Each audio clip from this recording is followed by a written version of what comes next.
Bonjour, nous continuons le cours Comprendre les microcontrôleurs. Nous allons en particulier nous poser la question quel microcontrôleur choisir. Ce sera surtout l'occasion de connaître quelques critères de choix des microcontrôleurs, de connaître un petit peu aussi l'histoire et l'évolution des microcontrôleurs et de se familiariser avec quelques familles de microcontrôleurs disponibles actuellement. Il existe un très grand nombre de modèles de microcontrôleurs. C'est tout à fait impressionnant de voir le nombre de microcontrôleurs qui existent sur le marché. Il y a beaucoup de fabricants. Ils proposent chacun souvent plusieurs familles de microcontrôleurs et chacune de ces familles peut contenir parfois des centaines de modèles différents. On trouve des microcontrôleurs qui peuvent aller de tout petits circuits qui ont seulement 6 pattes et qui ne coûtent qu'une fraction d'euros, jusqu'à des circuits beaucoup plus complexes comportant des centaines de pattes et coûtant aussi peut-être plusieurs dizaines d'euros. Voici ici un microcontrôleur à 6 pattes dans un tout petit boîtier monté en surface. À l'autre bout, un processeur beaucoup plus important, avec un nombre de pattes beaucoup plus important, probablement aussi une puissance de calcul et une quantité de mémoire beaucoup plus importante. Ici, au milieu, on trouve des microcontrôleurs avec un nombre peut-être plus limité de pattes. J'ai montré ce dessin parce que ces boîtiers ici dual inline, avec les pattes séparées par une distance de 2,54 mm, sont extrêmement faciles à mettre en œuvre, en particulier sur les fameux breadboards, sur les plaques d'expérimentation que nous avons vues dans un module précédent. Et donc on utilisera ce type de circuit intégré fréquemment pour illustrer ce cours. Alors comment choisir entre tous ces microcontrôleurs? Il y a un certain nombre de critères de choix, disons techniques. Par exemple, le nombre de pattes d'entrée-sortie. On comprend bien de quoi il s'agit. Il y a également la taille de la mémoire de programme. On comprend bien que si l'on a beaucoup de mémoire, on pourra mettre un programme plus sophistiqué que si on n'a qu'un nombre limité de positions mémoire. La taille de la mémoire vive, la RAM est aussi importante. Elle va déterminer de la quantité de données qu'on va pouvoir traiter avec notre microcontrôleur. Un autre critère, il y en a encore beaucoup d'autres, mais c'est par exemple la consommation électrique, la tension de fonctionnement, le courant consommé. Par conséquent, si on multiplie ces deux nombres, la puissance électrique de notre dispositif, on sait que si par exemple on veut alimenter un microcontrôleur avec des piles, il faudra choisir une version qui est économe en énergie. Il y a encore un autre critère technique qui est la puissance du processeur. Malheureusement, c'est beaucoup plus difficile d'estimer la puissance. Le nombre de pattes d'entrée-sortie, on les compte, la taille de mémoire, on la connaît, la consommation électrique, on peut aussi la connaître, la puissance du processeur est beaucoup plus difficile à estimer et les comparaisons sont beaucoup plus délicates. Je reviens au dessin que j'avais déjà montré à plusieurs reprises. On voit ici qu'on a un bus d'adresse et un bus de données. La taille du bus d'adresse va évidemment influencer la taille de la mémoire qu'on va pouvoir accéder. Par contre, la taille du bus de données, elle, va influencer la capacité de traitement du système. Bien entendu, la fréquence d'horloge est un autre critère très important. Mais soyons prudents, la fréquence de l'horloge n'est pas le seul critère de la puissance du processeur contenu dans un microcontrôleur. La taille du bus de données est également très importante, ainsi que d'autres éléments liés à l'architecture interne du processeur. Ai-je parlé de tous les critères?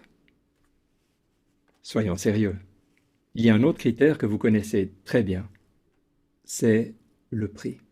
En effet, le prix va avoir une grande importance lors du choix du microcontrôleur, surtout s'il est question de fabriquer des très grandes quantités de dispositifs utilisant ce microcontrôleur. Imaginez la société qui fabrique des machines à café, qui les vend en dizaines, centaines de milliers d'exemplaires. le prix du microcontrôleur aura une certaine importance sur le prix final du produit. Donc on va choisir le processeur le moins cher qui est toutefois suffisamment performant pour la fonction que nous avons envie de réaliser.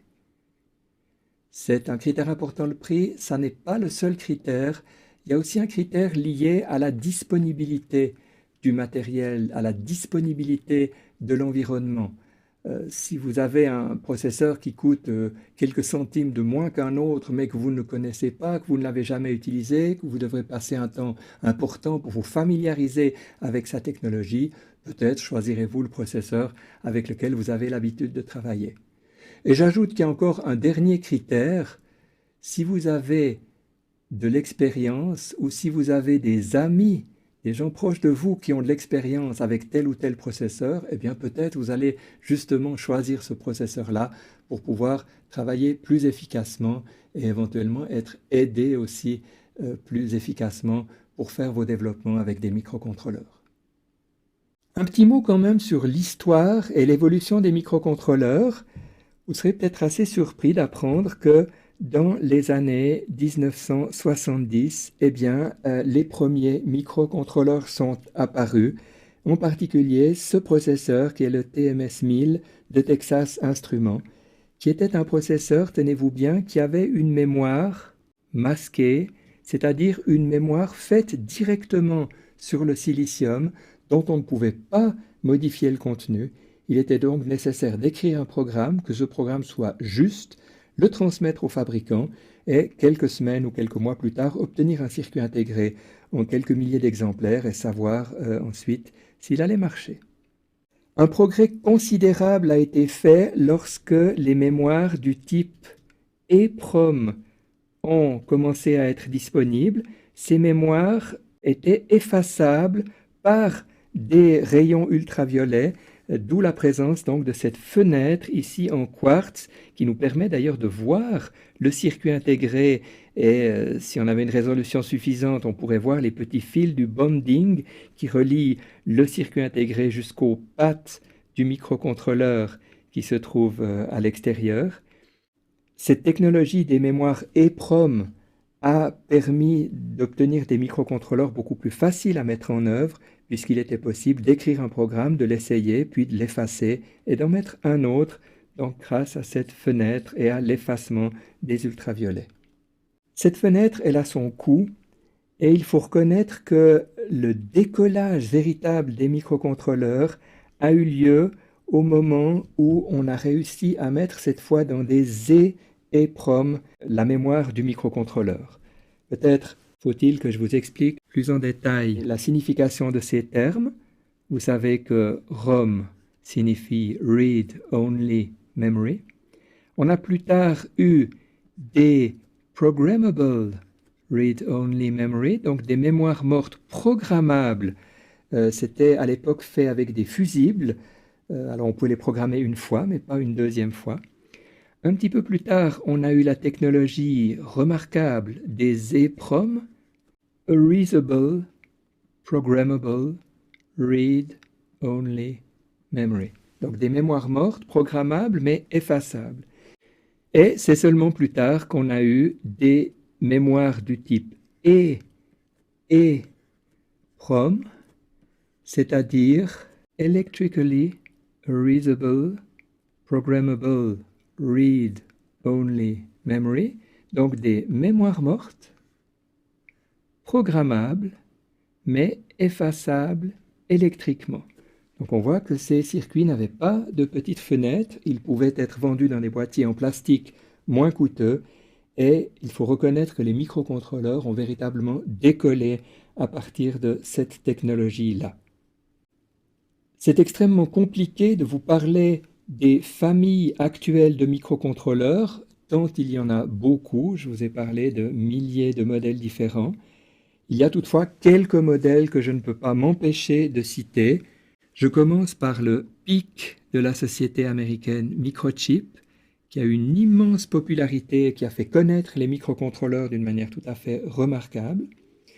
Je cite également l'AVR de la société Atmel, parce que c'est lui qui a été utilisé pour l'Arduino dont je vous ai dit tout à l'heure qu'il avait participé à la popularisation des microcontrôleurs partout dans le monde.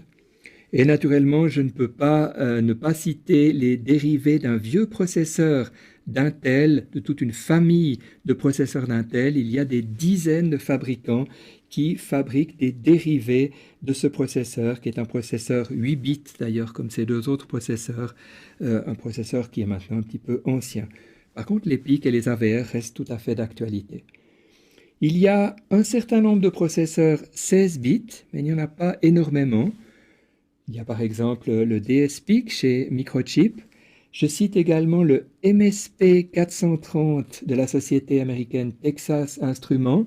Ce processeur a une particularité qu'il consomme très peu. Il est donc souvent utilisé dans des systèmes alimentés par des piles. J'en parle aussi parce qu'il est utilisé dans le fameux Launchpad, qui est un système de développement très intéressant et extrêmement peu coûteux, qu'on va donc utiliser très souvent durant ce cours. Bien entendu, il existe aussi des microcontrôleurs avec des processeurs 32 bits, par exemple l'AVR32, le PIC32, toute une série de processeurs du fabricant MIPS et également des microcontrôleurs de la famille PowerPC. Il faut aussi mentionner les processeurs ARM qui sont développés par une société anglaise. La particularité, c'est que la société ne fabrique pas de circuits intégrés, ne fabrique pas de microcontrôleurs, mais donne des licences à de très nombreux fabricants qui vont eux-mêmes fabriquer des microcontrôleurs à base de ce processeur ARM. Je signale qu'on le trouve également dans les smartphones. J'ai cité ici quelques noms de fabricants: NXP, anciennement Philips, ST Microelectronics, une société d'origine franco-italienne, Texas Instruments, le fabricant historique des circuits logiques de la technologie TTL, le coréen Samsung, Infineon en Europe, au Japon Toshiba, Analog Device aux États-Unis, Qualcomm, Freescale également, qui s'appelait anciennement Motorola, et je répète, de nombreux autres fabricants qui fabriquent des processeurs basés sur ce processeur ARM de conception anglaise. Nous avons donc appris à connaître un peu les critères de choix des microcontrôleurs, en particulier le nombre de pattes d'entrée-sortie, la taille des mémoires, la puissance du processeur, mais également le prix, la disponibilité, la facilité d'emploi des systèmes de développement, l'expérience aussi qu'on peut déjà avoir acquise. On a également vu l'évolution des microcontrôleurs, un petit peu de leur histoire, et finalement, j'ai cité quelques familles de microcontrôleurs disponibles actuellement.